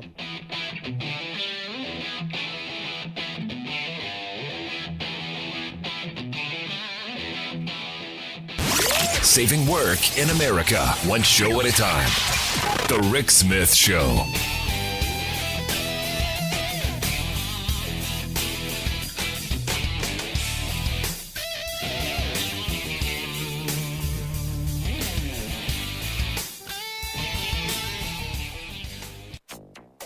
It is a crisis at Piney Point. Tonight, crews are working around the clock to prevent an environmental disaster. Florida races to prevent massive toxic wastewater breach. Good infrastructure planning is always about looking to the future. Biden administration pushes back on Republican opposition to infrastructure jobs.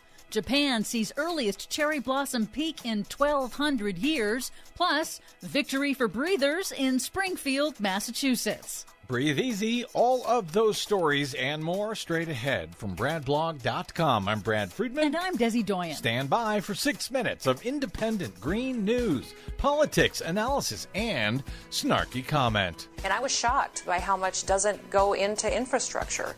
It goes into pipes and different initiatives. Our water system is not infrastructure. South Dakota Governor Kristi Noem, I think she just cemented her status as the GOP's 2024 presidential frontrunner. Nice work, lady. Have another glass of lead.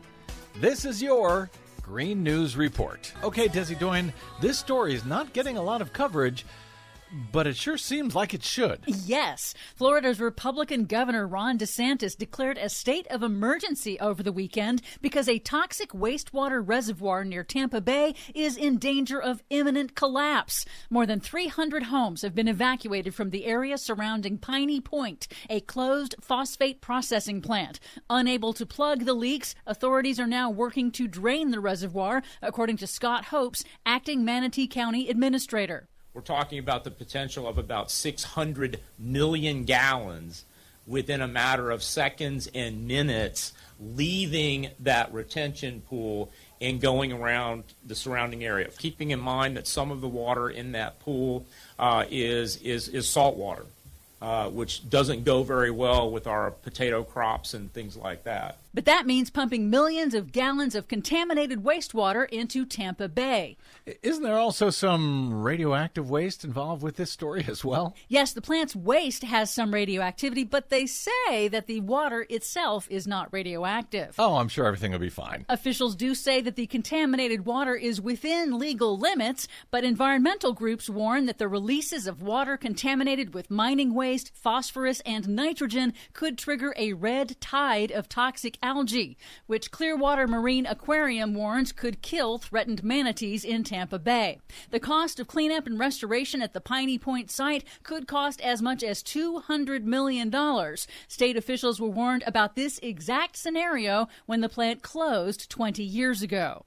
President Biden's new $2 trillion infrastructure jobs proposal, released last week, would help with that kind of dangerously decrepit, aging infrastructure and abandoned industrial sites. No. Republicans don't want any of that money. They don't want any help at all. Governor Ron DeSantis, I'm sure, is not interested. Yes, we'll get to that in a moment. The massive package would repair roads and bridges, water systems, ports, airports, but also take action to cut carbon emissions by modernizing the electric grid, building a national electric vehicle charging network, and much more. New polling shows strong majorities of Americans, including Republican voters, support Biden's infrastructure proposal, but Senate Republicans have already said they will not support it, and several other Republicans have attacked the proposal for not keeping to their extremely limited and narrow definition of traditional infrastructure as covering only roads and bridges. In an interview with Fox News, Transportation Secretary Pete Buttigieg pushed back, citing the deadly Texas blackout in February. I don't know why anybody would say it's a mistake to invest in the grid after what we just witnessed in Texas. So yes, infrastructure includes energy infrastructure. Buttigieg also said that a national electric vehicle charging network is absolutely critical infrastructure. Good infrastructure planning is always about looking to the future. You know, railroads weren't part of infrastructure until we built them. Now it's time to prepare for the future.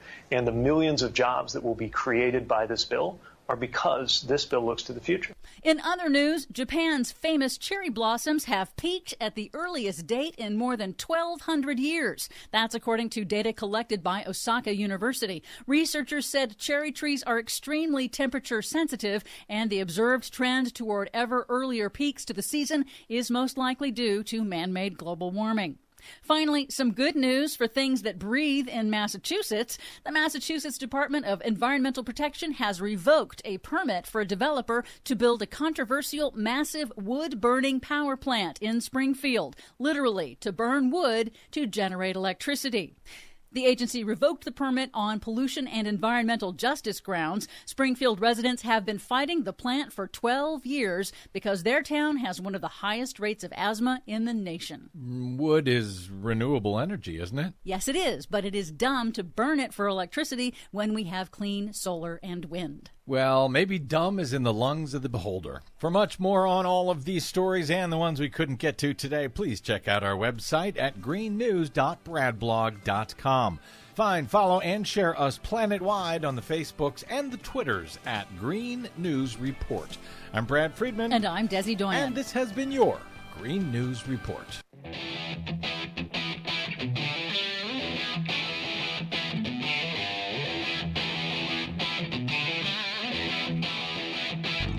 Welcome back to the Rick Smith Show. Now, here is Rick Smith.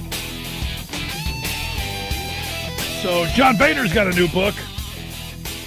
Yes, indeed. I guess they got him out of the bar long enough to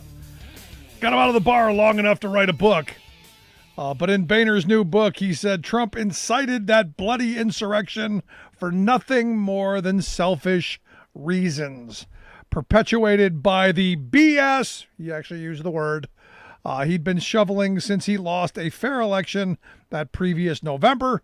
He claimed voter fraud without any evidence and repeated those claims, taking advantage of the trust placed in him by his supporters and ultimately betraying that trust. I never thought it was going to be possible, but I actually agree with something with John Boehner. Look at that. Maybe some time in the bar, soap got him straightened out. Anyway, here to share some thoughts on the Boehner comments and the top stories of the day, our good friend, former Ohio Congressman and political analyst, Bob Ney. Bob, thanks for taking time for us. Well, thank you, Rick. I know you and John Boehner very close friends. Right. You agree with his statement in his book? I think he called me pathetic and sad. He did help my book sales. I must say I do appreciate when I published Sideswipe in 2013. I did a book signing in D.C. Actually, I had Republicans that came over and actually bought the book because they didn't like him. They wanted to see what I wrote. So I expect, otherwise I'm a nobody. I expect to be attacked by him on the 13th when it gets out there. But yeah, I know he's got the book, and he didn't like Trump, so I didn't. I wasn't really surprised of what he said. Plus, in all fairness and being candid about it, I think anybody that has served in the Capitol truly, and they may not admit it, on the Republican side, but have to be pretty well disgusted of what happened. No, absolutely, without question. Again, not a big fan of John Boehner. I am not. Right. And look, that's purely to sell books to whoever is the anti-Trump folks. Because you're right, he was never a Trump guy. This was a way of cashing in. I guess tips are down. Mm-hmm. Absolutely, and then he will try to do the book sales. He's lobbying, I think, for marijuana. I can't remember distributors or what. He's doing some lobbying, but making a lot of money, I assume. Yeah, going from booze to pot. Yep, there you go. Wow, full circle. Yeah, are we pro pot? Are we pro legalizing the whole pot thing? Me? Yeah. No, for medical, I'm for medical purposes. Medical marijuana is good, and I'm not for big fines. If it's not medical marijuana, I'm not for big fines. I'm just not for the general legalization of it. I just think it spreads it too far, too common, for kids, and so that's my problem with it. Yeah, my position's always been I'm in favor of decriminalizing it. Yeah. You get caught with a small amount, it's not going to ruin the rest of your life. Right. But I don't want it on the impulse aisle next to the TikToks. There you go. It's exactly where I'm at on it, and that's where I've been on it. And of course, after being incarcerated, I can tell you that when it comes to also hard drugs, I wasn't incarcerated with the Medellin drug cartel. I was incarcerated with addicts, who then quote became the major drug dealers for the press stats, and they needed treatment not warehousing. Yeah. So I've changed on that aspect quite a lot. So are you of the view that pot's a gateway drug? Like I was told as a kid, it's going to lead you to acid or all that other stuff. And I know a lot of pot smokers who didn't take that next step. Right. But is your position that it's the gateway that gets you to the harder stuff? Well, yeah, I think it can be a gateway drug. I'm in recovery now, for 14 and a half years, and I, support and sponsor people that are in addiction. And I have actually, and some of my friends will say, you cannot become addicted to pot. Yes, you can. It can happen. I'm not saying in all cases, but it can happen. Yeah, I'm also of the mindset, I know because I've seen it. I've dealt with it with people. But again, I just don't think the stiff penalties ought to be there. I completely agree with everything you said on it. Yeah, I'm decriminalize it. Let's move past that. But in my view, if a whole bunch of people are smoking pot, what's the worst thing that happened? The cookies are gone. I'm okay with that. I take that libertarian view. As long as you're not bothering anybody or screwing anything up, leave people the hell alone. Let's move along. Joe Biden's going to come out with a big announcement tomorrow. Some executive orders on guns. Is this a good idea, you think? Well, I don't know exactly what he will come out with. I haven't actually seen it. Have you? They claim he's going to do something to require buyers of ghost guns to undergo a background check. Okay. That's part of it. These homemade makeshift weapons that they. The ghost guns. There's got to be something to that. I'm waiting to see the rest of it. I guess there's going to be a ban on purchasing firearms for people convicted of domestic violence because we don't want those wonderful human beings having a gun. So I'm waiting to see what it is, but there's part of me that goes, this just gives more to the right wing to get everybody all up in a tizzy at a moment when we need to really be focusing on infrastructure and getting the economy going and doing the vaccinating and all that. And I know the argument on the other side is, no, we need to protect people. I get it, but I just think this is one of those, those landmines. I haven't seen exactly what he's going to do. The ghost guns, frankly, that's not a real, oh my goodness, move, but it's going to be made an oh my goodness move. No question about that. The reaction to it, etc. And I guess I would take probably a real weird position on this in the sense that if he's going to do something and take all of this heat, then do something of substance versus just background checks on ghost guns. If he's going to take that kind of heat, I do agree, just completely politically, that the timing of it isn't good. And he could make proposals and see, where Congress wants to go with it too. But the timing of it doesn't seem to be, the real good time to do it. Yeah. Also, I guess they're moving towards regulations on concealed assault style firearms, whatever that means. There's going to be something, and we'll see when the language comes out. But while I may be in favor of what he's doing, the timing to me is. Right. I don't know. We got other things that got to get to that are not going to inflame as much. Let's move on. Matt Gaetz, evidently, the new favorite media child has gotten some attention. He was seeking a pardon from Trump on the way out the door, and Trump didn't give it to him. This one is something I don't get the pardons in advance deals. Look, everybody compares that to Richard Nixon getting a pardon from Gerald Ford. But here's the bottom line. And he did. We now know that he wanted a blanket, let's call it a blanket pardon, Getz did. How do you get I just don't think it's constitutional. How do you get a pardon where you say, I pardon you in case you do something where you have a criminal charge, right? In the next 50 years. How do you do that? And people say, well, Richard Nixon, Gerald Ford. Ford sent a political message is what he was sending, that he was pardoning Richard Nixon because, of an impeachment process that may have occurred and may not have occurred because Nixon resigned. And I think that's what that was about. It was never tested in the system because everybody said, okay, Nixon's gone. We don't want to go through this. Ford obviously will pardon him.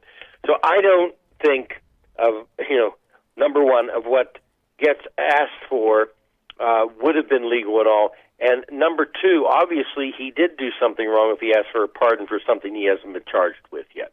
No, I mean, that's the part for me. I'm going, you knew you were guilty. And the charge that I think is really problematic is, this potentially having sex with a 17-year-old and taking that 17-year-old across state lines. That's a state charge.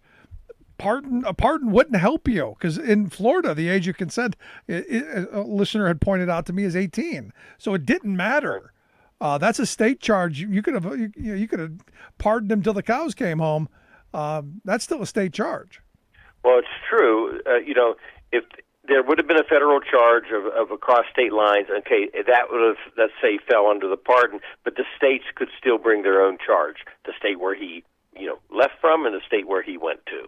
I mean, but there's so much to this. And again, I'm not saying that it's all accurate, but there's so many allegations and accusations of, bizarre stuff like, fake IDs and just all kinds of craziness. And you go, how does a guy who's in Congress do? And I guess maybe I still have this view that, people who are in Congress are a step above, the regular, gutter trolls that sometimes occupy our airspace.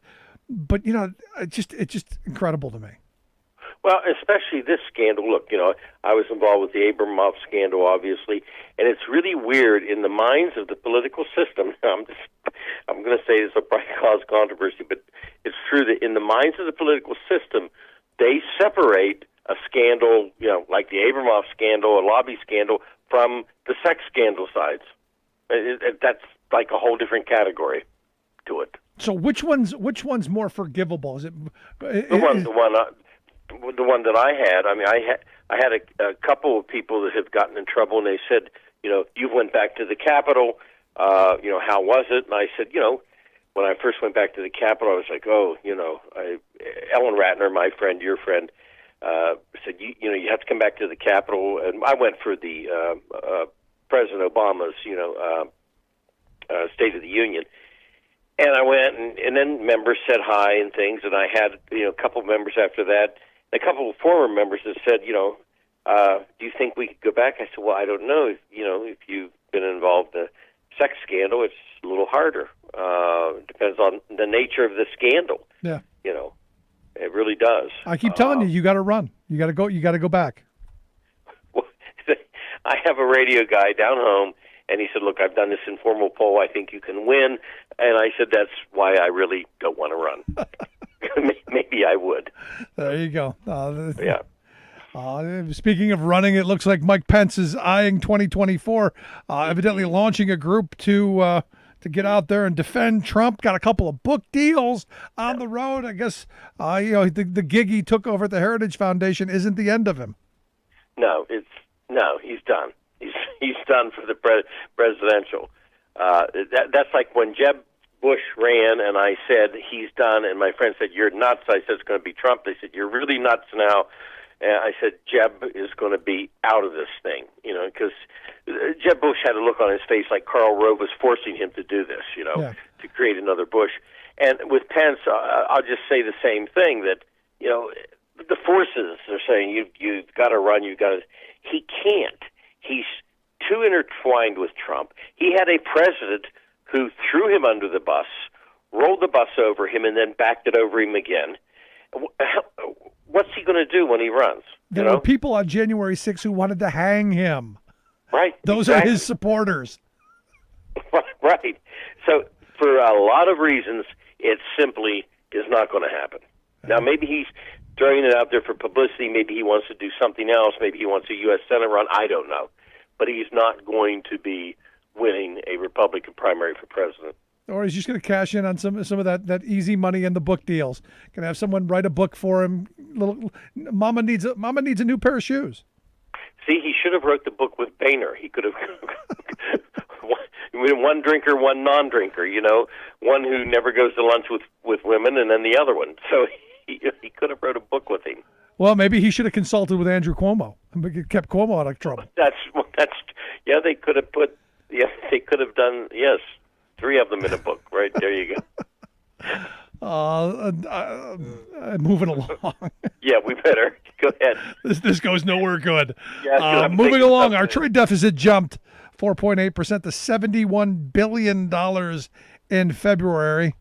We got to do something about our trade deficit. And I'm looking at China, who's getting much more muscular. I'm sure you've seen the story coming about about how they've surrounded Taiwan. Thoughts? Well, we went 4.8 to 71.1 billion. This has always been an issue. It's a critical issue for the Biden administration. They have the vaccine, they have the stimulus package, they have infrastructure, they have economic renewals and economic programs that they will do. But also out there is China, and that's how Donald Trump became president of the United States. You know it very well in Pennsylvania of what happened. And so not just the political votes of what President Biden needs to secure for the next election, and for the Democratic Party to bring back into the fold, the labor unions and the workers, but also for the good of the country. President Biden has to tackle this program. I think he's kept the tariffs.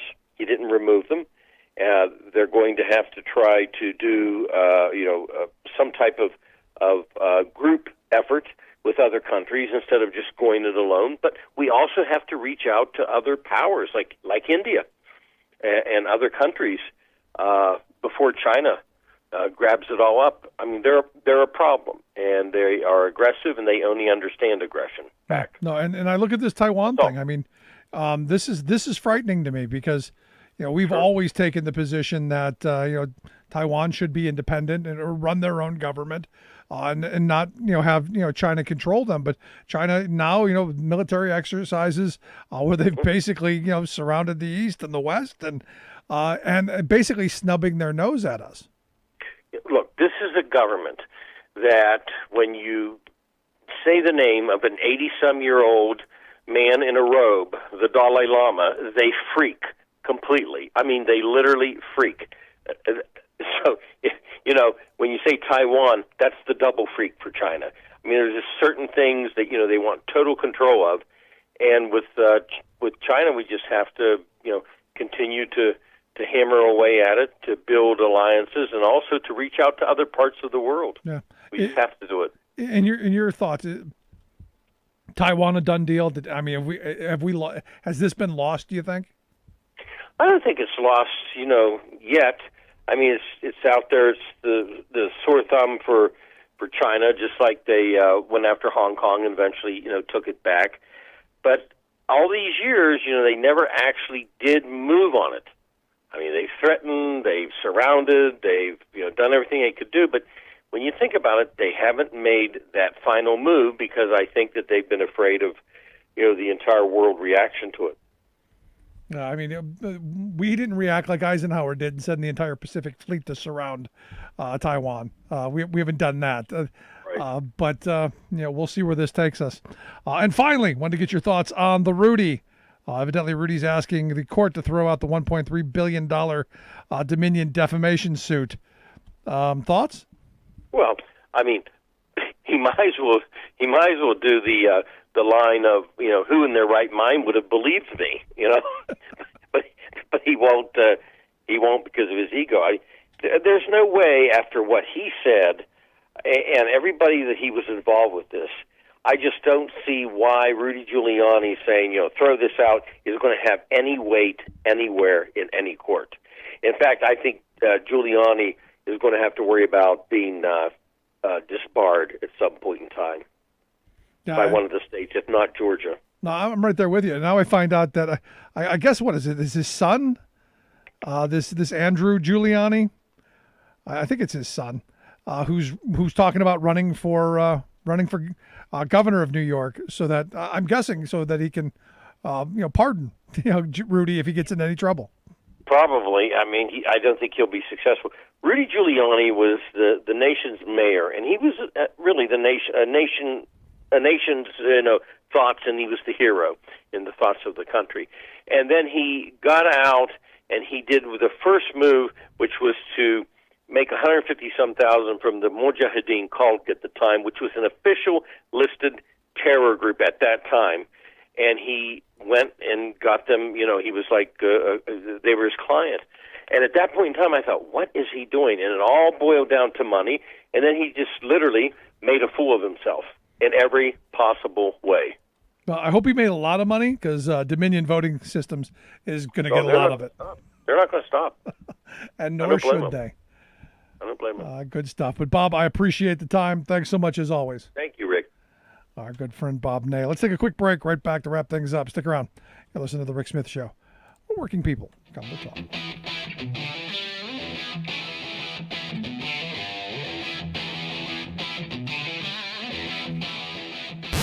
Saving work in America, one show at a time.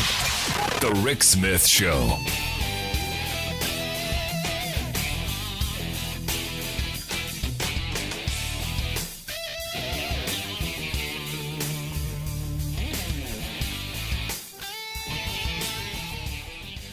I'm Rick Smith, and this is Labor History in 2. On this day in labor history, the year was 1947. And if you tried to make a telephone call that day, you might have been out of luck. During that time, telephone calls were connected by operators. 95% of the operators were women. The National Federation of Telephone Workers called for a strike against AT&T. The strike was one of the largest work actions by a majority female workforce in U.S. history. More than 300,000 women took off their headsets and walked off the job. Telephone service disruptions were widespread. According to the New York Times, the demands of the workers included a $12 per week raise. The union wanted to negotiate a nationwide wage scale. The workers also wanted a guaranteed pension minimum and more vacation time. The slogan for the strike was, "The voice with a smile is gone for a while." A while turned out to be a month. As the strike wore on, newspapers decried interruptions to the telephone service. The day after the strike began, the New York Times editorial wondered, quote, whether essential public services should be subject to interruption by work stoppages growing out of labor disputes. In the end, the union did not win a national wage scale, and the wages continued to be settled at the local level. The next year, the National Federation of Telephone Workers had reorganized to form the Communication Workers of America as part of the CIO. Although the strike was largely not successful, it showed the potential power of women in the workforce.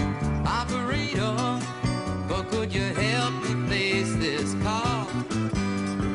'Cause I can't read the number that you just gave me. Labor History in 2 brought to you by the Illinois Labor History Society and The Rick Smith Show. For more information, go to laborhistoryin2.com.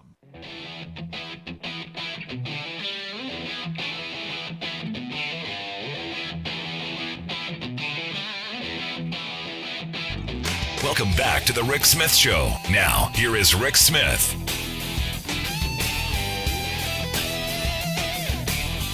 So not only is Trump getting himself into a little trouble, because I'm sure you've seen the story that Trump's donation page was double billing people, was doing a bunch of shady stuff to make sure that they were able to do a bunch of making sure that they could line their pockets, of which they did quite well. Thank you very much.